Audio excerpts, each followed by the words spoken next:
அனைவருக்கும் காலை வந்தனங்கள். நான் டாக்டர் அகமத் ஷியாம். இன்று சுகாதார மேம்பாட்டு பணியகத்திலே நடைபெற்ற இந்த ஊடகவியலாளர் மாநாட்டிலே முதுமை அடைதலும் அதனுடைய சுகாதார பிரச்சனைகள் சம்பந்தமான விடயங்கள் கலந்துரையாடப்பட்டன. அதனுடைய சுருக்கத்தினை தமிழில் தருவதற்கு நான் இங்கே வந்துள்ளேன். முதுமை என்பது எல்லோருடைய வாழ்க்கையிலும் ஏற்படுகின்ற ஒரு கட்டம். நாங்கள் எல்லோரும் முதியவர்களுடன் வாழ்ந்து வருகின்றோம். ஒன்று பெற்றோர்களாக இருக்கலாம் அல்லது எங்களுடைய உறவினர்களாக இருக்கலாம். முதியவர்களை பொறுத்தவரையிலே அவர்கள் வயதடையும் பொழுது அவர்களுடைய உடல் நிலையிலே பல மாற்றங்கள் ஏற்படுகின்றன. அவர்கள் அதிகமாக நோய்களுக்கு முகம் கொடுக்கின்றார்கள். அவர்களுடைய நோய் எதிர்ப்பு சக்தி குறைகின்றது.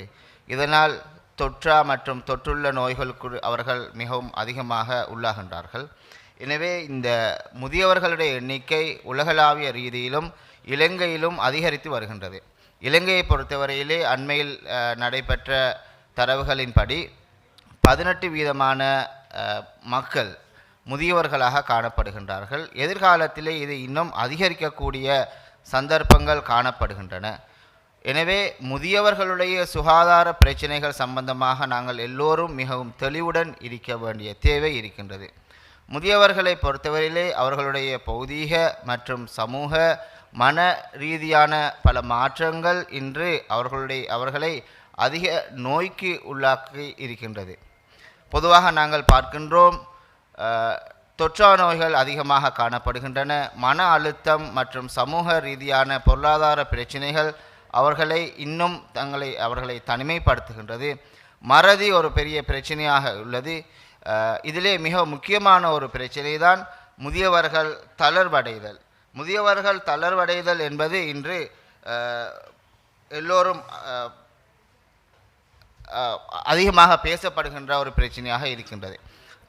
தளர்வடைதல் என்பதை நாங்கள் இனம் காண வேண்டும். அதற்குரிய மருந்துகள், அதற்குரிய சிகிச்சைகளை நாங்கள் இன்று இலங்கையில் உள்ள அரசாங்க வைத்தியசாலைகளில் பெற்றுக்கொள்ளக்கூடிய சந்தர்ப்பங்கள் இருக்கின்றன. அதற்கு இலங்கையின் சுகாதார அமைச்சு முதியவர்களுடைய சூழலை எல்டர்லி ஃப்ரெண்ட்லி என்வாயன்மெண்ட் என்கிற கன்செப்டின் அடிப்படையிலே இன்று வைத்தியசாலைகளில் மாற்றங்களை ஏற்படுத்தி வருகின்றது.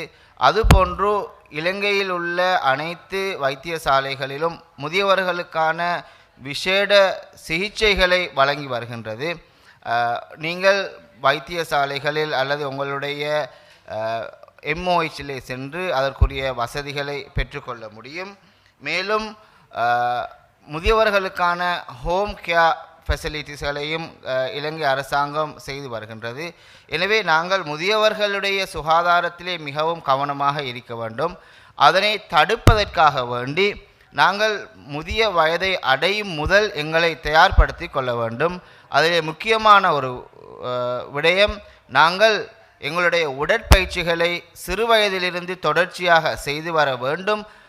அப்பொழுது நீங்கள் முதியவர்களாகும் பொழுதும் நீங்கள் தளர்வடையாமல் மிகவும் சுறுசுறுப்பாக இருந்து கொள்ள முடியும்.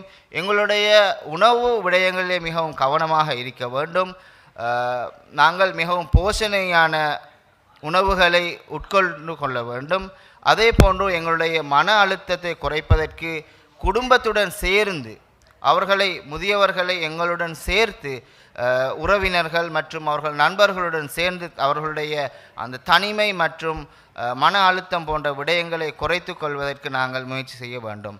இவ்வாறான விடயங்கள் மூலமாக முதுமை என்கின்ற ஒரு பிரச்சனை, அதனால் வருகின்ற சுகாதார பிரச்சனைகளை நாங்கள் தடை செய்து கொள்ள முடியும், தவிர்த்து கொள்ள முடியும். நன்றி.